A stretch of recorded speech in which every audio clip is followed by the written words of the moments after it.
20-mart kuni Metallurg sport sog'lomlashtirish majmuasida O'zmit kombinat aksiyadorlik jamiyati xodimlari o'rtasida Navro'z bayramiga bag'ishlangan an'anaviy Spartakiada bo'lib o'tdi. Kombinat kasaba uyushma qo'mitasi tashabbusi bilan tashkillashtirilgan musobaqada metallurglar tosh ko'tarish, milliy kurash va ayollar o'rtasida 100 metrga yugurish bo'yicha bellashdilar. Ayollar o'rtasida 100 metrga yugurish musobaqasi Spartakiadaning eng qiziqarli musobaqalaridan biri bo'ldi. Qizg'in kechgan bahslarda har bir ishtirokchi munosib natijaga erishish uchun harakat qildi. Tosh ko'tarish bo'yicha musobaqalar esa 3 ta vazn toifasida o'tkazildi. Unda erkaklar bilaklaridagi kuchlarini yana bir karra sinovdan o'tkazib, g'oliblik uchun kurash olib bordilar. O'zbek milliy kurash musobaqasi ham o'ziga yarasha tomoshabinlarda alohida qiziqish uyg'otdi.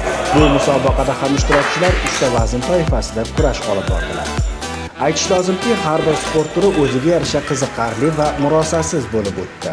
Unda ishtirok etgan barcha qatnashuvchilar o'zlarini nimalarga qodir ekanliklarini ko'rsatib, birinchilik uchun kurashdilar. Shu jihati bilan ham o'yinlar barchada katta taassurot qoldirdi. Spartakiyadaning yakuniy natijalariga ko'ra, barcha g'olib va sovrindorlar diplom va qimmatbaho sovg'alar bilan taqdirlandi.